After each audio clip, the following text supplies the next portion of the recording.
నేనేం చెప్పలేను చిన్నయ్య గారు, అంతకు మించి ఏమి అడగండి.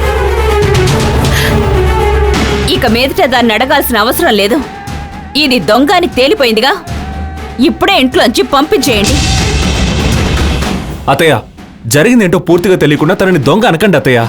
చేతిలో డబ్బుతో దొరికిపోయింది, ఇంకా దానికి సపోర్ట్ చేస్తున్నావేంటి? గంగా, కారణం ఏంటో వెంటనే చెప్పు గంగా. దేవసేనని కిడ్నాప్ చేశారు.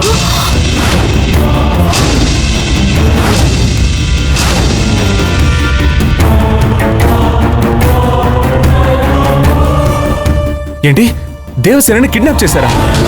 అవునండి, దేవసేనని కిడ్నాప్ చేశారు. గంట సేపట్లో డబ్బు ఇవ్వలేదంటే తన ప్రాణాలు తీసేస్తామన్నారు. గంట సేపట్లో 5 లక్షలు తీసుకున్నామంటే నేను ఎక్కడికి పోను, ఎవరికి చెప్పకూడదని కూడా చెప్పారు. అందుకే ఈ పని చేశాను. నీ కథలు ఎవరికి చెప్తావు?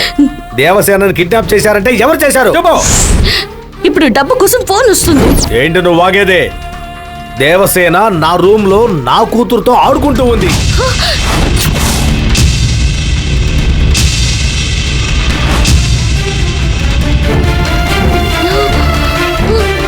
అందరూ వచ్చి చూడండి. రండి బావా, రండి.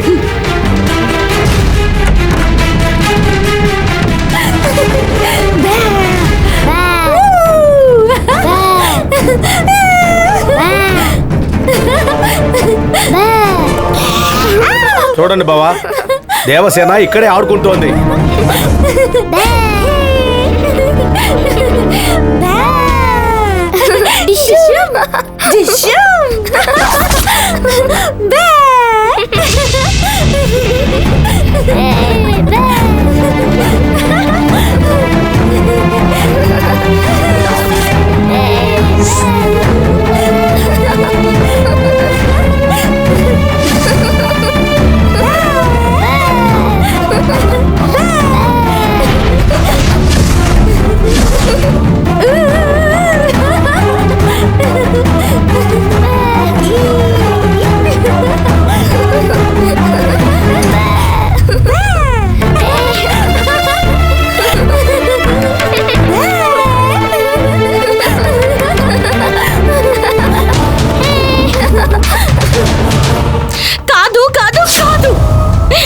నేను దొంగని కాదు.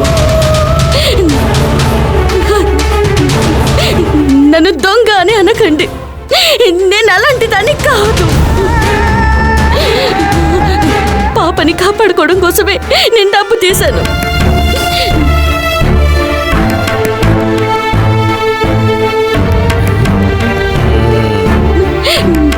మీ అందరికీ తెలిస్తే పాపకి ప్రమాదం అని మీకు నేను చెప్పలేదు. నిజం చెప్తున్నాను, ఎవరో కిడ్నాప్ చేశామని ఫోన్ చేశారు.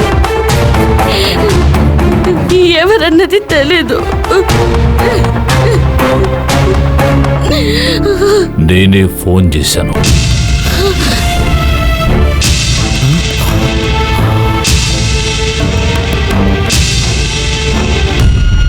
ఏంట్రా ఇది? ముసలోడు ఎటువంటి ట్విస్ట్ ఇచ్చాడు? నేనే ఫోన్ చేశానని కష్టపడి గొంతు మార్చి ఫోన్ చేసింది నువ్వు, మనతోనే తనే ఫోన్ చేశానని చెబుతున్నాడేంటబ్బా? అవును, పాపని వదిలిపెట్టాలంటే డబ్బివ్వాలని నేనే ఫోన్ చేశాను.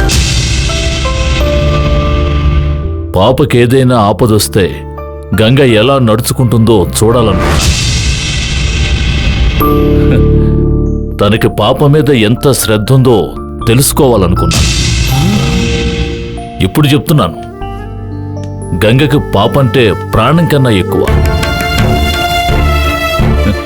అందుకు నా రూంలోకి వెళ్ళి దేవసేనని కాపాడడం కోసం డబ్బు తీసుకుందంటే తను ఎంత మంచి పిల్లో ఇప్పటికైనా తెలుసుకోండి.